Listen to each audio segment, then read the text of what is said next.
জালিম ইয়াজিদ এবং জালিমদের ইয়াজিদের সাথে সাঙ্গপাঙ্গ তাদের সে জালিমদের শেষ পরিণতি। এই ইয়াজিদ কাবা ঘর ধ্বংস করার অর্থাৎ আগুন লাগানোর পরে কাবা ঠিক তার পরের দিন থেকে ওই দিন থেকেই ইয়াজিদের এমন রোগ সৃষ্টি হয় যে পানি মারাত্মক পিপাসা লাগে, পানি আসলে যন্ত্রণা বেড়ে যায়, পানি পান করতে পারে না, পান করতে পারলেও তার পিপাসা নিবারণ হয় না, আবার পিপাসা রোগ বেড়ে যায় এবং তার মাথা যন্ত্রণা মারাত্মকভাবে বেড়ে যায়। ইয়াজিদ সেই যন্ত্রণা থেকে মুক্তি পেতে সে শরাব পান করতে থাকে, মদ পান করতে থাকে।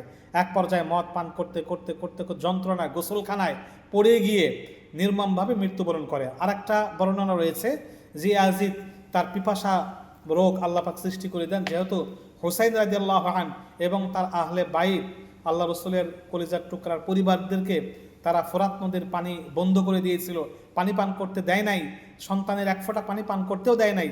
তখন আল্লাহ পাক রব্বুল আলামিন শাস্তি হিসাবে তার পিপাসা রোগ সৃষ্টি করে দিয়েছিলেন। মৃত্যু পর্যন্ত তার প্রচুর পানি পিপাসা ছিল, পিপাসা নিবারণ হতো না, পানি পান করতে পারতো না, জলাতঙ্ক রোগের মতো। যাই হোক, তারপরে সে একদিন এই যন্ত্রণাতেই একটু মুক্তি পাওয়ার জন্য শিকারে সফরে বের হয়, তার একটা প্রিয় বানর নিয়ে বের হয়। সফরে বের হওয়ার পরে সে ঘোড়ার সাথে শক্ত করে নিজেকে বেঁধে রাখে, যেহেতু সে মদ পান করে অসুস্থ, শক্ত করে বেঁধে রাখে।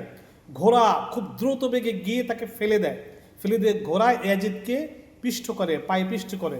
তারপরে ইয়াজিদ তো বাধা ঘোড়ার সাথে, ঘোড়া এমনভাবে দৌড়াতে থাকে যে ইয়াজিদের দেহ পাথরে পাথরে আঘাত লেগে ক্ষত বিক্ষত চূর্ণ বিচূর্ণ হয়ে যায়। পরবর্তীতে দামেস্কের ময়লার স্তূপের মধ্যে তাকে দাফন করা হয়েছিল। এ ব্যাপারে তার ছেলে খালিদ, তার ছেলে মুআবিয়া বিন ইয়াজিদ, খালিদ বিন ইয়াজিদ, তারা কোনো মন্তব্য বা কাউকে কিছু বলে নাই। তাকে নির্মমভাবে এইভাবে সে নিহত হয়। আল্লাহ পাক তাকে শাস্তি দিয়েছেন, সে কত বড় জালিম, পরবর্তী ভিডিওতে আমরা আলোচনা শুনব।